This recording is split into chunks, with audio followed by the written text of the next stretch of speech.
Acabei de assistir Fórmula 1, um dos filmes que tá pra ser favoritinho aqui no Oscar, com um diretor de Top Gun Maverick, e essa é a minha opinião, sem spoilers.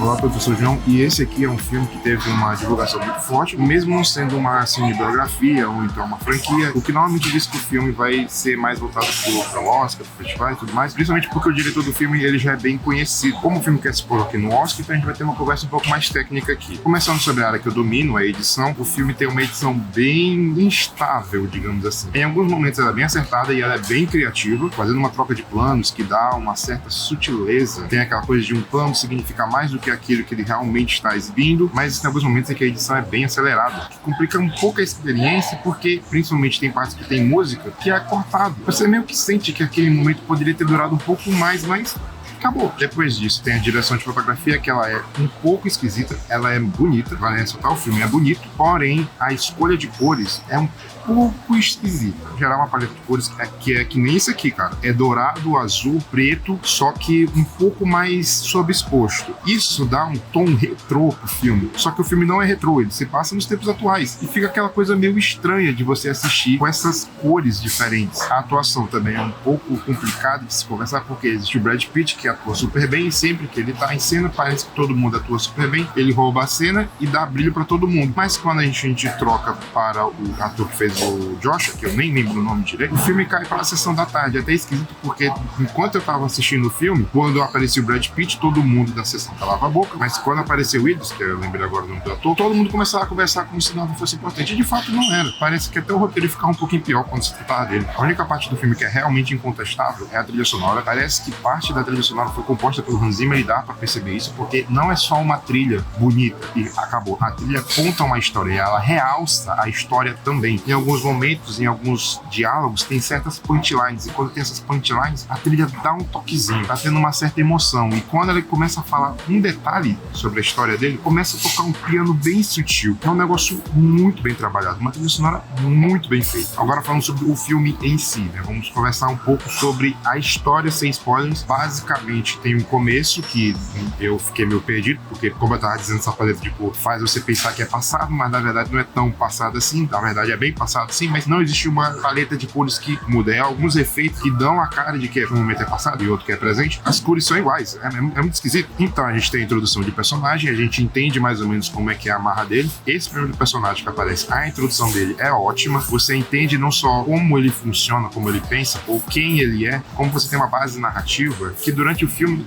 vai sendo citada, vai sendo lembrada e vai sendo rimada. São detalhes em cena, detalhes no figurino, um objeto que alguém pega, que tudo isso aí vai se repetindo e vai se criando valor durante o filme. Depois dessa introdução de como esse personagem chegou a essa história, a gente conhece o outro personagem, e o outro personagem, cara, o filme meio que cai pra uma sessão da tarde esquisita. Não é nem muito que direito do que tava acontecendo. Era roteiro super expositivo, era edição super acelerada, era atuação meio esquisita, parecia uma novela, tudo ficava meio esquisito, até que de repente aparece os dois personagens se encontrando, e aí a gente começa a ver um pouco melhor sobre quais são os brilhos desse filme, né? Mais uma vez, o personagem 1 encontra com o personagem 2, graças ao brilho do personagem 1, a gente começa a prestar mais atenção no que tá acontecendo. Basicamente, rola um teste entre os personagens. Se você não entende nada de Fórmula 1, você vai ficar boiando no meio desse teste, no meio desse primeiro encontro deles. Mas a trilha sonora vai te dando dicas, tipo, olha, isso aqui é importante, isso aqui significa que tem coisa boa acontecendo, isso aqui é coisa ruim. A trilha sonora, através das notas, da força, da velocidade, vai te guiando. Então você mesmo sem entender nada, você meio que pega mais ou menos a visão. Depois dessa cena a gente vai entendendo direito o que é esse filme, qual que é a mensagem desse filme, do que ele quer conversar. Que é uma parada super clichê, eu vou ter que ser sincero. Se você ainda não entendeu só pelos trailers e tudo mais, esse filme é aquele filme sobre amizade, sobre companheirismo, que é bem típico de Sessão da Tarde, não é nada de novo. É muito mais sobre como a história é contada do que exatamente a história que vai ser contada. Existem alguns momentos em que a direção dá um brilho, como por exemplo no começo dessa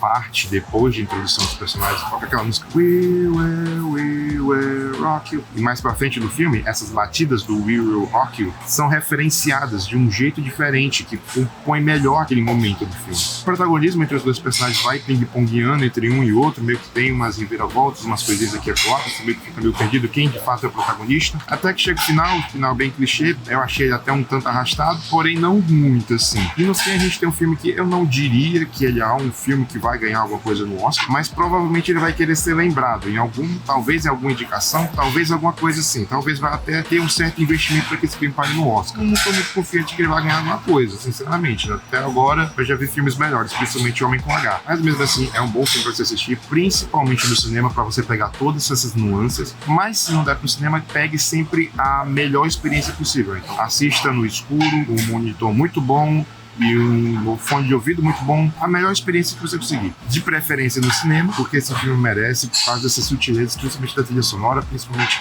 do sound design, por mais que a edição atrapalhe um pouco. Se você assistiu o filme e discorda de mim de algum ponto, coloca aqui nos comentários. Aproveite, se inscreve, curte e nos vemos na próxima semana. Falou!